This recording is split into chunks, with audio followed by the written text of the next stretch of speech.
You lost the weight. Maybe it took months. You were disciplined, you were consistent, and it worked. The scale went down, and for a while, you felt like you'd finally cracked it. And then, slowly, quietly, it came back. A pound here, a pound there, until one morning you were almost exactly where you started. And you did the thing everyone does. You called yourself a failure. You decided you'd lost your willpower, let yourself go, blown it. Here's what I need you to hear, because almost no one says it out loud. That regain was not a failure of yours. Your body has a weight it defends, and when you dropped below it, your body fought deliberately and chemically to drag you back. You weren't losing a battle with yourself. You were losing a battle with a survival system that is very, very good at its job. Quick thing before we get into it. Comment how many times you've lost real weight and watched it come back. Just the number. I see this exact same story over and over in these comments, and I promise you it is not a story about weak people. It's a pattern, and it's biological. And if you'd rather understand your body than keep blaming it, subscribe. That's the whole channel. Okay, here's what's actually happening. Start with the story you've been told. Losing weight is simple math. Burn more than you eat and the fat comes off and stays off. If it came back, the math must have broken, and since math doesn't break, the broken thing must be you, your discipline, your character. That's the story, and it's the reason so many people carry quiet shame about their own bodies for years. And that shame has a real cost. It's what makes people give up or crash diet even harder the next time, or quietly decide they're just not someone who can be thin.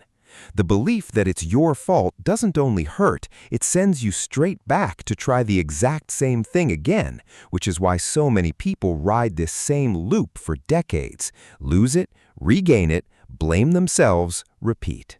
If you've been on that loop, I want to show you the machinery running underneath it, because once you can see it, the loop stops looking like your failure and starts looking like what it actually is.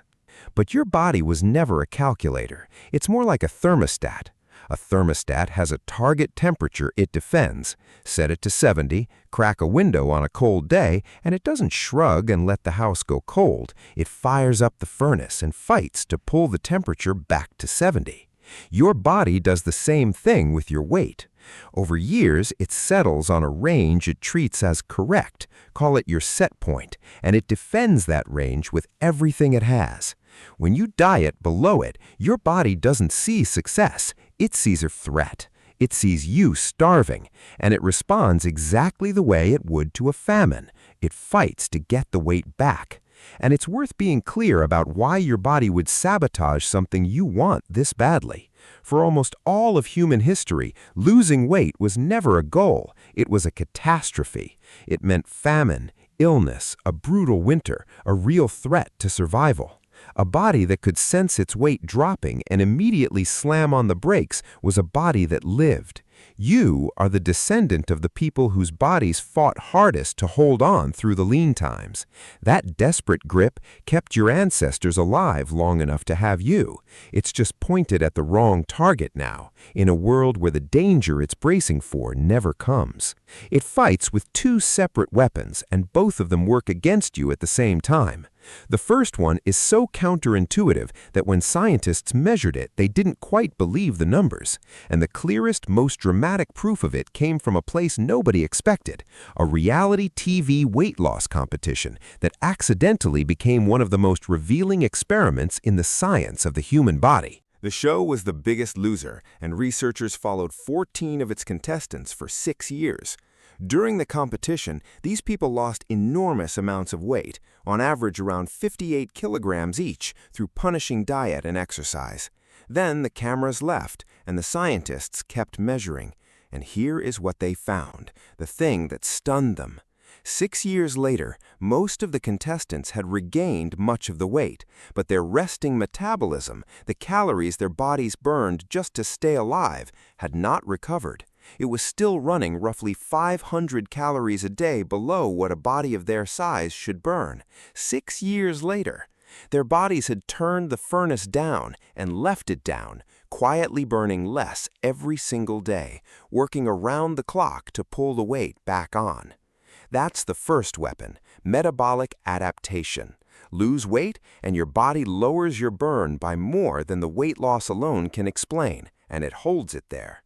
You are now running on fewer calories than someone your exact size who never dieted.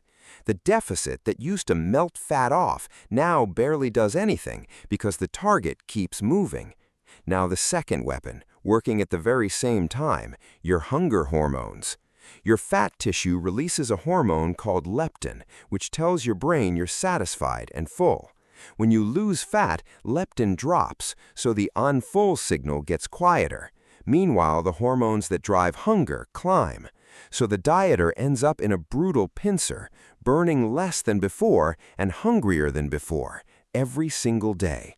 Not because they're weak, because their biology is doing exactly what it evolved to do. And here's the cruel twist buried in that same study. The contestants who kept the most weight off 6 years later were the ones whose metabolisms had slowed the most. Read that again. The more successfully you fight your set point, the harder your body fights back. Success and struggle rise together. This isn't a glitch, and it isn't a punishment. It's a survival system built for a world where food was scarce and the next famine could kill you.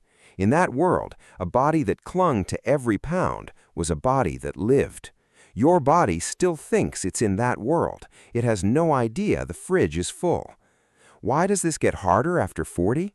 Because the set point your body defends tends to drift slowly upward as you age, and the hormonal shifts of your 40s and 50s make the whole defense system feel even more stubborn. The weight your body decided to protect is often higher than it used to be, and it protects it just as fiercely.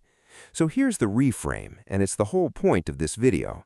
That regain you blamed yourself for was never proof that you're weak. It was proof that your body works, that it did precisely what a healthy survival system is supposed to do. Understanding that doesn't magically melt the weight, and I'm not here to sell you a trick to beat your set point. It's a slow, whole-body thing that's genuinely worth working through with a good doctor, not a hack from a video. But it does something that matters just as much. It takes the shame off the table. One honest note, this is general education, not medical or weight loss advice. Everyone's body and history is different, so talk to a professional about yours. So the next time you hear someone say weight regain is just a lack of willpower, you'll know the truth. It's a thermostat, a furnace turned down, and a hunger signal turned up. A body fighting for your survival in a world that no longer needs it to. If you'd rather understand your body than fight it, subscribe. That's the whole channel.